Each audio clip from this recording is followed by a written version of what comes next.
जय हिंद मित्रांनो, mission CTET सरावासाठी टेस्ट सिरीजमधल्या क्वेश्चन पेपर 1 जे की पहिली ते 5वी या वर्गासाठी घेण्यात आला होता, त्याच्यामधल्या प्रश्नपत्रिका 2 मधल्या बालमानसशास्त्र याचे जे प्रश्न होते 60 नंबरपासून 90 नंबरपर्यंत, त्या सर्व प्रश्नांच्या स्पष्टीकरणाच्या व्हिडिओमध्ये मी सर्वांचं मनापासून स्वागत करत आहे. परंतु डिटेल्समध्ये सर्व स्पष्टीकरण सुरू करण्यापूर्वी आपण जर चॅनलला नवीन असाल तर आमचे चॅनल सबस्क्राईब करा. साईडचा जे बेल आयकॉन आहे त्याला देखील प्रेस करा, जेणेकरून शिक्षक भरतीच्या संदर्भामधल्या आणि CTETच्या संदर्भामधल्या कोणत्याही माहितीचे अपडेट आपल्याकडून मिस होणार नाही.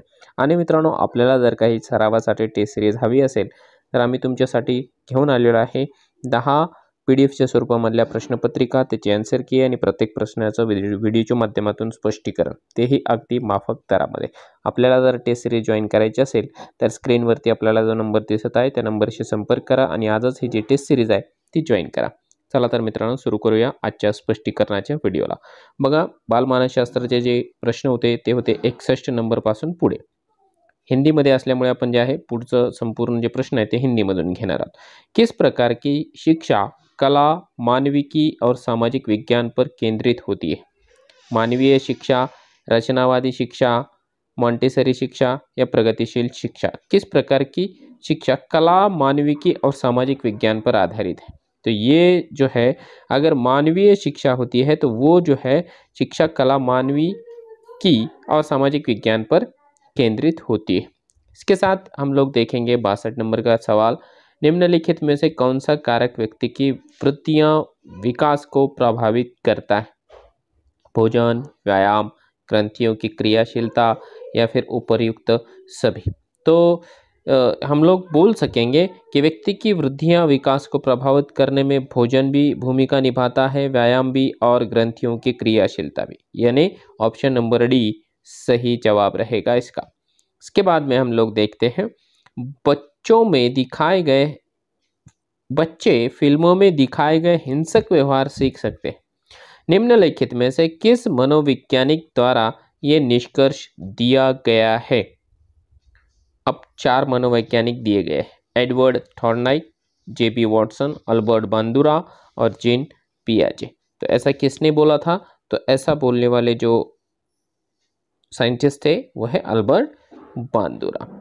इसके बाद नर्सरी कक्षा में शुरुआत के लिए कौन सी विषय वस्तु सबसे अधिक या फिर सबसे ज़्यादा अच्छी होती है? मेरा पड़ोस, मेरा विद्यालय, मेरा परिवार या मेरा प्रिय मित्र. सबसे ज़्यादा ज़रूरी होता है मेरा परिवार, क्यों? परिवार में ही बच्चा सीखने की शुरुआत करता रहता है. किस प्रकार के एक अध्यापिका बच्चों को बेहतर समस्या समाधान करता बनाने में सहायता कर सकती है?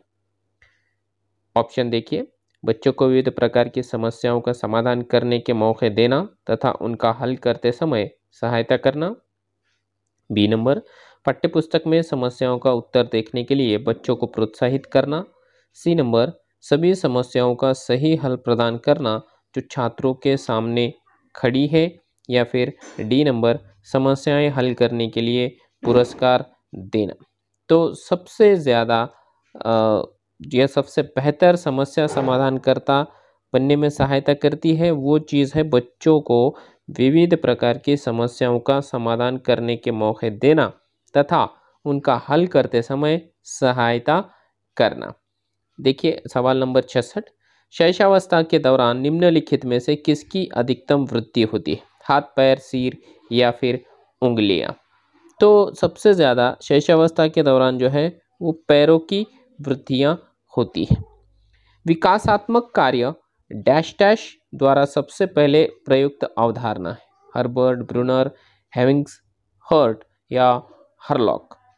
तो इसमें हम लोग बोल सकेंगे कि विकासात्मक कार्य जो है वो हेविंग हर्ट द्वारा सबसे पहले प्रयुक्त अवधारणा माना गया. 68 नंबर का सवाल है, मन, बुद्धि, चित्त एवं अहंकार में से निर्णायक तत्व किसे माना जाता है? चित्त, बुद्धि, अहंकार या फिर बोला जाएगा मन. तो इसका जवाब होगा बुद्धि, यानी मन, बुद्धि, चित्त एवं अहंकार में सबसे निर्णायक तत्व होता है हमारी बुद्धि. अब देखो 69 नंबर का सवाल, ऐसे बालक जो सामान्य बालकों से शारीरिक, मानसिक अथवा संवेगात्मक दृष्टि से पर्याप्त भिन्न होते हैं, उन्हें क्या कहा जाता है? तो उन्हें जो है वो विशिष्ट बालक कहा जाता है। Option number A. 70 नंबर में, प्रशंसा एवं निंदा दो ऐसी प्रेरणाएं हैं जो बालक में वृद्धि करती है। किस चीज की वृद्धि करती? अनुशासन की, शरीर की, सामाजिक प्रेरक की, या फिर इन सभी की? तो उसमें जो है समस्या और निंदा अनुशासन निर्माण करती है, यानी ऑप्शन नंबर एक। एक बोलने से बेहतर है ए बोलेंगे हम लोग। निम्नलिखित कथनों में से कौन सा कथन सही है? सही कथन हमें जानना है। रचनात्मक आकलन कभी कभी संकलनात्मक आकलन हो सकता है एवं उल्टा भी हो सकता है। ये जो है ये बिल्कुल सही है, पहला ही ऑप्शन हमको मिल गया है। 72 नंबर, कक्षा में छात्र व्यवहार को अनुशासित करने वाला प्राथमिक कारक होना चाहिए। शिक्षक प्रभुत्व, छात्र मंडली, छात्र प्रेरणा, पुरस्कार, दंड, प्रविधि। क्या होगा? तो छात्रों को जो है वो प्रेरणा देना बहुत ज़्यादा ज़रूरी होता है। इसके बाद, निम्नलिखित में से कौन सा कारक बालक के विकास को प्रभावित नहीं करता है? सवाल नंबर 73, अधिगम, वृद्धि, उपलब्धियां या फिर संस्कृति। तो उसकी जो उपलब्धियां हैं वो उसको ज़्यादा प्रभावित नहीं करती है। निम्नांकित में से कौन सा व्यवहार का निर्धारण करने में असमर्थ है? प्रेरक, पूर्वाग्रह, जन प्रचार या फिर आदतें। तो जो जन प्रचार है वो होगा इसका सही जवाब। 75 नंबर का सवाल है, एक कक्षा में लिंग भूमिकाओं पर चर्चा में इस बात पर बल देना चाहिए कि लिंग भूमिकाओं में किस बात पर जो है वो ज़्यादा से ज़्यादा बल देना जरूरी है? लड़कों के लिए शिक्षा अधिक महत्वपूर्ण है क्योंकि वे परिवार के लिए रोजी रोटी कमाते हैं। ये होगा क्या? ये बिल्कुल नहीं होगा। लिंग आधारित मुद्दों को सावधानी पूर्वक और अर्थपूर्वक ढंग से हल करना चाहिए। ये इसका सही जवाब होगा, बिल्कुल सही जवाब होगा। तो हम लोग बोलेंगे बी नंबर का ऑप्शन। विकास की कौन सी अवस्था में एक बालक आत्म केंद्रित होता है? शैशव, प्रारंभिक बाल्यकाल, किशोरावस्था या वयस्क? क्या पूछा गया है? विकास की कौन सी अवस्था में बालक आत्म केंद्रित होता है? उसमें हम लोग बोलेंगे जब वो बच्चा शैशवावस्था में होता है तो वो बच्चा आत्म केंद्रित होता है। 77 नंबर का सवाल है, वृद्धि और विकास के बारे में गलत कथन की पहचान करें। कौन सा गलत है? अब ये सवाल है 77 नंबर का। देखिए, वृद्धि मात्रात्मक बदलाव की ओर संकेत करती है जबकि विकास का संबंध गुणात्मक बदलाव में से है। ये सही जवाब है। वृद्धि वातावरण का कार्य है, ये भी सही है। विकास के बिना वृद्धि संभव नहीं है और वृद्धि के बिना विकास संभव नहीं है। ये क्या होगा? गलत है, ये बिल्कुल गलत है, यानी ऑप्शन नंबर सी ही ये उसका क्या होगा? सही जवाब होगा। 78 नंबर, समावेशी शिक्षा का संबंध उस विद्यालयी शिक्षा व्यवस्था से है जो कि क्या? जो बच्चों की शारीरिक, बौद्धिक, सामाजिक, भाषाई या किसी अन्य अयोग्यता को अनदेखा करते हुए सभी को शामिल करती है। 78 नंबर का सही जवाब रहेगा ऑप्शन नंबर बी। सवाल नंबर 79, निम्नलिखित में से कौन सा ऐसा वातावरणीय कारक नहीं है जो मानव विकास को प्रभावित करता है? अब इसमें संस्कृति, शिक्षा की गुणवत्ता, शारीरिक ढांचा, पोषण की गुणवत्ता, इस तरीके से हमें जो है ऑप्शन दिए गए। तो शारीरिक ढांचा जो होता है, शारीरिक ढांचा ये ऐसा वातावरणीय कारक नहीं है जो मानव विकास को प्रभावित करता है। एक बालक भूख संबंधी इच्छा की संतुष्टि के लिए किस प्रकार का भोजन ग्रहण करना पसंद करेगा? ये निर्भर करेगा शारीरिक रसायन शास्त्र पर, भोजन संबंधी आदतों पर, बालक की रुचि पर, बालक के प्रेरक संतुष्टि संबंधी गुणों पर।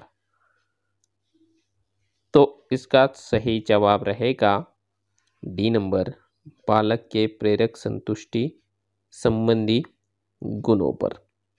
81 नंबर का सवाल है, डिसलेक्सिया का संबंध मुख्य रूप से किस कठिनाई से संबंधित है? वाचन, वाचन एवं श्रवण, श्रवण या फिर पठन, कौन सा दोष है वो? तो डिसलेक्सिया में बच्चा जो है पढ़ नहीं पाता है, इसलिए हम लोग बोलेंगे पठन से रिलेटेड ये जो है एक तरीके की कठिनाई है। बालकों में स्नेह एवं प्रेम संबंधी आवश्यकताओं को प्रायः निम्नलिखित पद के अंतर्गत समूहीकृत किया जाता है: स्वीकृति, संवेगात्मक सुरक्षा, लोकप्रियता या फिर मान्यता। तो इसका जवाब रहेगा बी नंबर का ऑप्शन, संवेगात्मक सुरक्षा। 83 नंबर, सामाजिक सांस्कृतिक विकास का सिद्धांत किसने दिया था? एरिक्सन, स्किनर, जीन पियाजे, वाइगोत्स्की। तो सामाजिक सांस्कृतिक विकास का जो सिद्धांत है वो वाइगोत्स्की का है। 84 नंबर का सवाल हम लोग देख लेते हैं। एक शिक्षक अपनी मनोवैज्ञानिक आवश्यकताओं को सर्वोत्तम ढंग से संतुष्ट कर सकता है, कब कर सकता है? तो बालकों की आवश्यकता के प्रति संवेदनशीलता तथा सतर्कता में, यानी ऑप्शन नंबर सी। 85 नंबर का सवाल देखते हैं। बच्चों में नैतिक मूल्य का विकास करने का सबसे अच्छा तरीका क्या है? सुबह की सभा में नैतिक बातों पर भाषण देना, विद्यार्थियों के लिए एक परिस्थिति सृजित करना और उन्हें निर्णय लेने के लिए कहना, शिक्षकों और वयस्कों द्वारा नैतिक मूल्य का उदाहरण पेश करना, या विद्यार्थियों को नैतिक और अनैतिक के बारे में अंतर बताना। क्या होगा? तो इसका सही जवाब रहेगा दोस्तों, शिक्षकों और वयस्कों द्वारा नैतिक मूल्यों का उदाहरण बच्चों के सामने पेश करना। 86 नंबर में है, निम्नलिखित में से कौन प्रेरणा के स्रोत हैं? आवश्यकताएं, चालक, उद्दीपन या फिर उपर्युक्त सभी। क्या पूछा गया है? प्रेरणा का स्रोत कौन होगा? तो प्रेरणा का स्रोत आवश्यकता भी है, उसके बाद चालक भी है और उद्दीपन भी है, यानी उपर्युक्त सभी। 87 नंबर, निम्नलिखित में कौन सा रचनात्मक मूल्यांकन के लिए एक उचित उपकरण नहीं है? प्रदत्त कार्य, असाइनमेंट जिसको बोलेंगे, मौखिक प्रश्न, लिखित प्रश्न या लघुत्तरी प्रश्न। हाँ, तो इसमें जो है हम लोग ऐसा बोलेंगे कि असाइनमेंट जो होता है वो रचनात्मक मूल्यांकन के लिए एक उचित उदाहरण नहीं होता है। प्रदत्त कार्य। 88 नंबर का सवाल भी देख लेते हैं। निम्नलिखित में से कौन सी आंतरिक रूप से अभिप्रेरित बच्चों की विषयता नहीं है? वे हमेशा सफल होते हैं, वे अपना काम करने में आनंद उठाते हैं, वे काम करते समय उच्च स्तर की ऊर्जा को प्रदर्शित करते हैं, या वे चुनौती कार्यों को पसंद करते हैं। कौन सा सही है?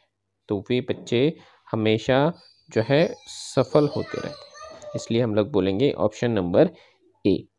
सवाल नंबर 89 में पूछा गया है कि किस प्रकार का अधिगम विद्यार्थियों की आवश्यकताओं, रुचियों तथा सीखने की शैली पर केंद्रित होता है? विषय केंद्रित, खेल विधि, बाल केंद्रित या शिक्षक केंद्रित? कौन सा रहेगा? तो ये बहुत ही आसान रहेगा क्योंकि ये बाल केंद्रित रहेगा। इसके साथ सवाल नंबर 90, प्रगतिशील शिक्षा के बारे में कौन सा कथन सत्य है? प्रगतिशील शिक्षा के बारे में कौन सा है? स्कूल को जीवन का एक अंग माना जाता है? नहीं। अधिगमकर्ता या छात्र समस्या समाधान में भाग नहीं लेते। तो ये वाला जो उसका जवाब है, सॉरी बी नंबर का, ये उसका बिल्कुल सही जवाब रहेगा। तो बच्चों इस तरीके से हमने देखे हैं बाल मानस शास्त्र से रिलेटेड जितने भी सवाल थे, ये सारे के सारे सवाल हमने जो है इस वीडियो में एक्सप्लेनेशन करके दिखा दिए। आपका स्कोर ये 30 सवालों में से कितना आया है? आपका स्कोर इस वीडियो के कमेंट बॉक्स में ज़रूर कमेंट करें।